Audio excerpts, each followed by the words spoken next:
Hello, ನಾನು ಗುರು. Nice ಗುರು ಮಾತು YouTube ಚಾನಲ್ಗೆ ಸ್ವಾಗತ. ಹೇಗಿದ್ದೀರಿ ಎಲ್ಲರೂ? ನಾನು ಚೆನ್ನಾಗಿದ್ದೀನಿ. ನೀವೆಲ್ಲರೂ ನನ್ನ ವೀಕ್ಷಕರು ಚೆನ್ನಾಗಿದ್ದೀರಿ ಎಂದು ನಾನು ಭಾವಿಸುತ್ತೇನೆ. ನೈಸ್ ಗುರು ಮಾತು ಯೂಟ್ಯೂಬ್ ಚಾನಲ್ ನಲ್ಲಿ ಬರುವ ವಿಡಿಯೋಗಳು ಇಷ್ಟವಾದರೆ ಸಬ್ಸ್ಕ್ರೈಬ್ ಮಾಡಿ, ಲೈಕ್ ಮಾಡಿ, ಶೇರ್ ಮಾಡಿ. ಏಕೆಂದರೆ ನೀವು ಕೊಡುವ ಪ್ರೋತ್ಸಾಹವು ನಾನು ಇನ್ನೂ ಹೆಚ್ಚಿನ ರೀತಿಯಲ್ಲಿ ವೀಕ್ಷಕರಿಗೆ ಯೂಸ್ ಆಗುವ ವಿಡಿಯೋಗಳು ಮಾಡಿ ನಿಮ್ಮನ್ನು ಮನರಂಜಿಸಲು ನಾನು ಇದ್ದೇನೆ. ನಮ್ಮ ಮೈಸೂರಿನ ಪೊಲೀಸರಿಗೆ ಜನರ ಮೆಚ್ಚುಗೆ. ಸೈಬರ್ ಕ್ರೈಮ್ ಕ್ರಿಮಿನಲ್ ಚಟುವಟಿಕೆಯಾಗಿದೆ. ಅದು ಕಂಪ್ಯೂಟರ್ ನೆಟ್ವರ್ಕ್ ನಿಂದ WhatsApp group, Telegram group, social ಮೀಡಿಯಾದಲ್ಲಿ ಫ್ರಾಡ್ ಮಾಡಲಾಗುತ್ತದೆ. ಈ ಸೈಬರ್ ಕ್ರೈಮ್ ಅನ್ನು ಹೆಚ್ಚಿನ ಹಣವನ್ನು ಸಂಪಾದಿಸಲು ಈ ಕಾರ್ಯಕ್ಕೆ ಇಳಿಯುತ್ತಾರೆ. ನಮ್ಮ ಮೈಸೂರಿನ ಪೊಲೀಸರಿಗೆ ಜನರ ಮೆಚ್ಚುಗೆ. ಏಕೆಂದರೆ ನಾನು ಗುರು. ಯಥಾ ಪ್ರಕಾರ ನನಗೆ ಬೆಳಿಗ್ಗೆ ಎದ್ದ ಮೇಲೆ ಕುಕ್ಕರಹಳ್ಳಿ ಕೆರೆಗೆ ವಾಯುವಿಹಾರಕ್ಕೆ ಹೋಗುವ ಅಭ್ಯಾಸ. ಎಂದಿನಂತೆ ಇಂದು ವಾಯುವಿಹಾರಕ್ಕೆ ಹೋಗಿದ್ದು, ಅಲ್ಲಿ ಪೊಲೀಸರು ಸೈಬರ್ ಕ್ರೈಮ್ ಅವೇರ್ನೆಸ್ ಮಾಡಲು ಯೋಜನೆ ಹೊಂದಿದರು. ಅದಕ್ಕೆ ಹೇಳೋದು ವೀಕ್ಷಕರೇ, ನಮ್ಮ ಪೊಲೀಸರು ನಮ್ಮವರು. ನಮ್ಮ ಪೊಲೀಸರು ಏನು ಹೇಳಿದ್ದಾರೆ ಎಂದು ನಾನು ನನ್ನ ಮೊಬೈಲ್ ನಲ್ಲಿ ಸೆರೆ ಹಿಡಿದ ವಿಡಿಯೋದಲ್ಲಿ ನೋಡೋಣ ಬನ್ನಿ. ನನ್ನ ವಿಡಿಯೋ ಇಷ್ಟವಾದರೆ ಸಬ್ಸ್ಕ್ರೈಬ್, ಲೈಕ್, ಶೇರ್ ಮಾಡೋದನ್ನು ಮರೆಯಬೇಡಿ. ನನ್ನನ್ನು ಪ್ರೋತ್ಸಾಹಿಸಿ. ಮಾತಾಡ್ತಾ ಇದೀವಿ ಅಂತ ಹೇಳಿದ್ರೆ ನಿಮ್ಗೆಲ್ಲರಿಗೂ ಗೊತ್ತಿರಂಗೆ ಸೈಬರ್ ಕ್ರೈಮು ತುಂಬಾ ಜಾಸ್ತಿ ಆಗ್ತಾ ಇದೆ ಈಗಿನ ದಿನಗಳಲ್ಲಿ. ಫೋನ್ ಯೂಸ್ ಮಾಡಿ ಫೇಸ್ಲೆಸ್ ಕ್ರೈಮ್ ಮಾಡೋದು it has become one norm these days. ಎಲ್ಲೂ ಇವಾಗ ಪಿಕ್ ಪಾಕೆಟ್ ಆಗ್ತಾ ಇಲ್ಲ, ಯಾರ ಮನೆಗೂ ಬಂದು ಕಳ್ತನ ಮಾಡ್ತಾ ಇಲ್ಲ. ಬಟ್ ಎಲ್ಲೋ ಒಬ್ಬ ಯಾರೋ ಒಂದು ಮೂಲೆಯಲ್ಲಿ ಕೂತು ಕಂಪ್ಯೂಟರು ಫೋನು ಯೂಸ್ ಮಾಡಿ ನಿಮ್ಮ ಅಕೌಂಟಲ್ಲಿರೋ ದುಡ್ಡನ್ನೆಲ್ಲ ಡ್ರಾ ಮಾಡೋ ಶಕ್ತಿನ ಇವಾಗ ಜನಕ್ಕೆ ಕೊಟ್ಬಿಟ್ಟಿದ್ದೀವಿ ನಾವೇ. knowingly or unknowingly, fortunately or unfortunately, we have given that power to somebody sitting somewhere. But ಈಗ ನಾನು ನಿಮ್ಮನ್ನೆಲ್ಲ ಯಾಕೆ ಸೇರಿಸ್ತಾ ಇದ್ದೀನಿ ಅಂತ ಹೇಳಿದ್ರೆ, ನಾನು ಬಂದು ಚಾರ್ಜ್ ತೊಗೊಂಡು 2 months ಆಯಿತು. ಈ 2 monthsಲ್ಲಿ ಸುಮಾರು ಒಫೆನ್ಸಸ್ ಆಗಿದ್ದಾವೆ, ಸೈಬರ್ ಒಫೆನ್ಸಸ್ ರಿಪೋರ್ಟ್ ಆಗಿದ್ದಾವೆ. ಅದರಲ್ಲಿ ರಿಟೈರ್ಡ್ ಅಫಿಷಿಯಲ್ಸ್ ಯಾರಿದ್ದಾರೆ ಅವರು ತುಂಬಾ ಈ ಥರ ಇದಕ್ಕೆ ಫ್ರಾಡ್ಸ್ಗೆ ಬೀಳ್ತಾ ಇದ್ದಾರೆ. ಕೋಟ್ಯಾಂತರ ರೂಪಾಯಿ ದುಡ್ಡು ಕಳ್ಕೊಂಡಿರೋ ಇದನ್ನ ಕೇಸ್ಗಳನ್ನ ನಾವು ನೋಡ್ತಾ ಇದ್ದೀವಿ. 4 ದಿನದಲ್ಲಿ ರಿಟೈರ್ಡ್ ಒಳ್ಳೆ ಪೊಸಿಷನಲ್ಲಿ ಇರ್ತಕ್ಕಂಥ ಗೌರ್ಮೆಂಟ್ ಅಫಿಷಿಯಲ್ಸು 1 ಕೋಟಿ 1.5 ಕೋಟಿ ದುಡ್ಡನ್ನ ಕಳ್ಕೊಂಡಿದ್ದಾರೆ. ಯಾವ ರೀತಿ ಅಂತ ಹೇಳಿದ್ರೆ, ನಾನು ನಿಮಗೆ ಅದನ್ನು ಹೇಳಿದ್ರೆ ಅಟ್ಲೀಸ್ಟ್ ನಿಮಗೆ ಅದು ತಲೆನಲ್ಲಿ ರಿಜಿಸ್ಟರ್ ಆಗುತ್ತೆ, ನೀವು ಇಲ್ಲಿಂದ ಬೇರೆ ಜನಕ್ಕೆ ಹೇಳ್ತೀರಾ. ಜೊತೆಗೆ ನಮಗೆ ರಿಟೈರ್ಡ್ ಅಫಿಷಿಯಲ್ಸ್ನ ಎಲ್ಲಿ ರೀಚ್ ಮಾಡೋದು ಅಂತ ಗೊತ್ತಾಗಲಿಲ್ಲ. We were trying to reach out to retired people. ಅದಕ್ಕೆ ನಾವು ಪಾರ್ಕ್ಗಳಲ್ಲಿ ಅವರು ವಾಕಿಂಗ್ ಮಾಡ್ತಿರ್ತಾರೆ, ಇಲ್ಲಿ ಬಂದರೆ ಸಿಗ್ತಾರೆ ಅಂತ ಹೇಳಿ ನಾವು ಇಲ್ಲಿ ಬಂದಿರೋದು. ಏನಾಗ್ತಿದೆ ಅಂತಂದರೆ, ನಿಮಗೆಲ್ಲ ಗೊತ್ತಿರೋಂಗೆ ಸ್ಟಾಕ್ಸು, ಶೇರ್ಸು ಇದು ಒಂದು ಟ್ರೇಡಿಂಗ್ ಮಾರ್ಕೆಟೇನೇ ಇರುತ್ತೆ. ಅಲ್ಲಿ ಜನರಲಿ ಏನಾಗುತ್ತೆ, ಯಾವುದೋ ಒಂದು ಫೇಸ್ಬುಕ್ಕಲ್ಲಿ ಒಂದು ಆ್ಯಡ್ ನೋಡ್ತೀರಾ, ಇಲ್ಲಿ ಇನ್ವೆಸ್ಟ್ ಮಾಡಿದ್ರೆ ನಿಮಗೆ ಇಮಿಡಿಯೇಟ್ 100%, 200%, 300% ಲಾಭ ಕೊಡ್ತೀವಿ ಅಂತ ಹಾಕಿರ್ತಾರೆ. ನೀವು ಅದು ನೋಡಿದ ತಕ್ಷಣ ಓ ಹೌದಪ್ಪ ಏನೋ ಇದೆ ತಾಳು ನೋಡೋಣ ಅಂತ ಹೇಳಿ ಕ್ಲಿಕ್ ಮಾಡ್ತೀರಾ, ರಿಜಿಸ್ಟರ್ ಮಾಡ್ಕೊತೀರಾ. ರಿಜಿಸ್ಟರ್ ಮಾಡಿದಾಗ ನಿಮ್ಮನ್ನು ಒಂದು ವಾಟ್ಸಪ್ ಗ್ರೂಪ್ ಅಥವಾ ಟೆಲಿಗ್ರಾಮ್ ಗ್ರೂಪ್ಗೆ ಆ್ಯಡ್ ಮಾಡ್ತಾರೆ. ಆ ಗ್ರೂಪಲ್ಲಿ ಒಂದು 100-150 ಜನ ಇರ್ತಾರೆ. ಆ 150 ಜನನು ಮೆಸೇಜ್ ಮಾಡ್ತಿರ್ತಾರೆ, ನಾವು ಇಲ್ಲಿ ಹಾಕಿದ್ವಿ 100 ರೂಪಾಯಿ ಹಾಕಿದ್ವಿ, ನಮಗೆ 500 ರೂಪಾಯಿ ಬಂತು, 10,000 ಹಾಕಿದ್ವಿ 30,000 ಬಂತು, 1 ಲಕ್ಷ ಹಾಕಿದ್ವಿ 5 ಲಕ್ಷ ಬಂತು, ಅಥವಾ 1 ಕೋಟಿ ಹಾಕಿದ್ವಿ 3 ಕೋಟಿ ಬಂತು ಅಂತ ಹೇಳಿ ಹಾಕ್ತಾ ಇರ್ತಾರೆ. ನೀವು ಅದನ್ನು ದಿನ ಬೆಳಿಗ್ಗೆ ಎದ್ದು ನೋಡ್ತಾ ಏನು ಅನ್ಸಕ್ಕೆ ಶುರುವಾಗುತ್ತೆ, ಕರೆಕ್ಟಪ್ಪ ಎಲ್ಲರಿಗೂ ದುಡ್ಡು ಬರ್ತಾ ಇದೆ, ನಾವೊಂದು 10,000 ಹಾಕೋದ್ರಲ್ಲಿ ಏನು ಲಾಸ್ ಇದೆ, ಒಂದು 10,000 ಹಾಕೋಣ ಅಂತೇಳಿ 10,000 ಹಾಕ್ತೀರಾ. 10,000ಕ್ಕೆ ಇಮಿಡಿಯೇಟ್ ನಿಮಗೆ 30,000 ಕೊಡ್ತಾರೆ ಅವರು ನೆಕ್ಸ್ಟ್ ಡೇನೆ. ಓ 30,000 ಬಂತಲ್ಲ ತಾಡು 30,000 ಹಾಕೋಣ ಅಂತ ಹಾಕ್ತೀರಾ. 30,000 ಹಾಕಿದಾಗ ಅವ್ರು ಕೊಡ್ತಾರೆ ನಿಮಗೆ 50,000. ಅದಾದಮೇಲೆ ಏನು ಹೇಳ್ತಾರೆ, ಓಕೆ ಇವಾಗ ನೀವು ಇದು ಅಕೌಂಟ್ ಓಪನ್ ಮಾಡಿದ್ದೀರಾ, ನಿಮ್ಮ ಅಕೌಂಟ್ ಸೇಫ್ ಇದೆ, ಇವಾಗ VIP ಪ್ರೀಮಿಯಮ್ ಇದೆ ನಿಮಗೆ, ನೀವು ಇವಾಗ ಇಷ್ಟು ಹೂಡು ಬಿಟ್ಟರೆ ನಿಮ್ಗೆ 200% ಬಂದುಬಿಡುತ್ತೆ ಅಂತ ಹೇಳ್ತಾರೆ. ನೀವಾಗ ಏನು ಮಾಡ್ತೀರಾ, ಓ ಇರ್ಬೋದೇನೋ ಅಂತ ಹೇಳಿ 1 ಲಕ್ಷ ದುಡ್ಡು ಹಾಕ್ತೀರಾ. ನಿಮ್ಗೊಂದು ಪ್ರತ್ಯೇಕ ಲಾಗಿನ್ನು ಪಾಸ್ವರ್ಡ್ ಕೊಡ್ತಾರೆ. ಆ ವೆಬ್ಸೈಟ್ ಕೂಡ ಫೇಕ್ ಇರುತ್ತೆ. ನೀವು ಆ ವೆಬ್ಸೈಟಲ್ಲಿ ಲಾಗಿನ್ನು ಪಾಸ್ವರ್ಡ್ ಯೂಸ್ ಮಾಡಿ ಲಾಗಿನ್ ಆಗ್ತೀರಾ. ಆವಾಗ ನಿಮ್ಮ ಅಕೌಂಟಲ್ಲಿ ವರ್ಚುವಲ್ ಮನಿ ತೋರಿಸ್ತಾ ಇರುತ್ತೆ, 3 ಕೋಟಿ ಪ್ರಾಫಿಟಲ್ಲಿದೆ, 5 ಕೋಟಿ ಪ್ರಾಫಿಟಲ್ಲಿದೆ, 5 ಲಕ್ಷ ಪ್ರಾಫಿಟಲ್ಲಿದೆ ಅಂತ ತೋರಿಸ್ತಾ ಇರುತ್ತೆ. ನಿಮಗೆ ಏನೋ ಕಷ್ಟ ಬರುತ್ತೆ, ನೀವು ಹೇಳ್ತೀರಾ ನಾವು ದುಡ್ಡು ಡ್ರಾ ಮಾಡಬೇಕು, ನಮಗೆ ದುಡ್ಡು ಡ್ರಾ ಮಾಡಲಿಕ್ಕೆ ವ್ಯವಸ್ಥೆ ಮಾಡಿ ಅಂತ. ನಿಮಗೆ 3 ಕೋಟಿ ದುಡ್ಡು ಡ್ರಾ ಮಾಡಬೇಕಂದ್ರೆ ಇಷ್ಟು % ನೀವು ಪ್ರಾಫಿಟ್ ಕೊಡಬೇಕು ಅಂತ ಹೇಳ್ತಾರೆ.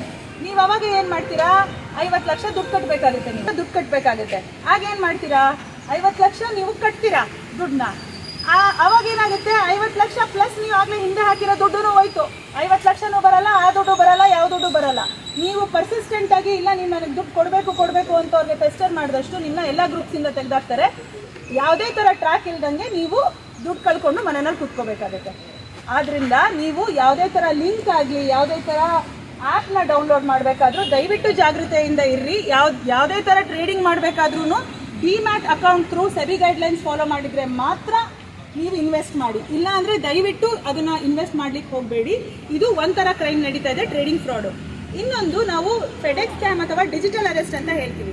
ನಿಮಗೆ ಒಂದು ಕಾಲ್ ಬರುತ್ತೆ, ಕಾಲ್ ಬಂದು ಅವ್ರು ಹೇಳ್ತಾರೆ, ನೋಡಿ ನಿಮ್ಮ ಹೆಸರು ಆಧಾರ್ ನಂಬರ್ ಇದೇನಾ ಅಂತ ಹೇಳ್ತಾರೆ, ನಿಮ್ಮ ಅಡ್ರೆಸ್ ಇದೇನಾ ಅಂತ ಕೇಳ್ತಾರೆ. ನೀವು ಕರೆಕ್ಟ್ ಅಂತ ಹೇಳ್ತೀರಾ. ನಾವು ಮುಂಬೈ ಪೊಲೀಸಿಂದ ಕಾಲ್ ಮಾಡ್ತಾ ಇದ್ದೀವಿ, ನಿಮ್ಮ ಹೆಸರಲ್ಲಿ ಒಂದು ಪಾರ್ಸಲ್ ಬಂದಿದೆ, ಆ ಪಾರ್ಸಲಲ್ಲಿ 100 kg ಗಾಂಜಾ ಇದೆ, ಅಥವಾ 10 ಫೇಕ್ ಪಾಸ್ಪೋರ್ಟ್ ಇದ್ದಾವೆ, 2 ಲ್ಯಾಪ್ಟಾಪ್ ಇದ್ದಾವೆ, ಹಾರ್ಡ್ ಡ್ರೈವ್ಗಳಿದ್ದಾವೆ, ಎಲ್ಲ ಇದ್ದಾವೆ. ನೀವು ಮನಿ ಲಾಂಡ್ರಿಂಗ್ ಕೇಸಲ್ಲಿ ಫಿಕ್ಸ್ ಆಗಿದ್ದೀರಾ. ಅದ್ಯಾವುದಾದ್ರೂ ಸ್ಪೆಷಲ್ ಕೇಸ್ಗಳ ಹೆಸರೆಲ್ಲ ಕೋಟ್ ಮಾಡ್ತಾರೆ, ಸುಪ್ರೀಂ ಕೋರ್ಟ್ ಜಡ್ಜ್ಮೆಂಟ್ಸ್ ಎಲ್ಲ ಕೋಟ್ ಮಾಡ್ತಾರೆ. ನೀವು ಟೆನ್ಷನ್ ಆಗಿ ಹೋಗ್ತೀರಾ, ಯಾಕೆ ನಿಮ್ಮ ಮನೆ ಅಡ್ರೆಸ್ ಕರೆಕ್ಟ್ ಇದೆ, ಆಧಾರ್ ನಂಬರ್ ಕರೆಕ್ಟ್ ಇದೆ, ಹೆಸರು ಕರೆಕ್ಟಾಗಿ ಹೇಳ್ತಿದ್ದಾರೆ, ಮನೇಲಿ ಮಕ್ಕಳೆಷ್ಟು ಜನ ಇದ್ದಾರೆ ಹೇಳ್ತಾ ಇದ್ದಾರೆ. ನಿಮಗೆ ಹೆದರಿಕೆ ಆಗುತ್ತೆ, ಹೌದು ಇರ್ಬೋದು, ಯಾರೋ ನನ್ನ ಹೆಸರು ಯೂಸ್ ಮಾಡಿರ್ಬೋದು ಅಂತ ಹೇಳ್ತಾರೆ. ಇಮಿಡಿಯೇಟ್ ಆಗಿ ನಿಮ್ಮನ್ನ ಸ್ಕೈಪ್ ಕಾಲಿಗೆ ಬನ್ನಿ ಅಂತ ಹೇಳ್ತಾರೆ. ನೀವು ಸ್ಕೈಪ್ ಕಾಲಿಗೆ ಬರ್ತೀರಾ, ಅಲ್ಲಿ ಬ್ಯಾಕಪ್ ಹೆಂಗಿರುತ್ತೆ ಅಂದರೆ ಪೊಲೀಸ್ ಸ್ಟೇಷನ್ ಬ್ಯಾಕಪ್ಪೇ ಇರುತ್ತೆ. ನೀವು ನೋಡಿದಾಗ ನಿಜ ಅಪ್ಪ ಪೊಲೀಸ್ರೇನೆ ಅಂತ ಅನ್ಕೊಬೇಕು. ಆ ಥರ ನಿಮಗೆ ನಿಜ ಅಂತ ಅನಿಸ್ಬಿಡುತ್ತೆ.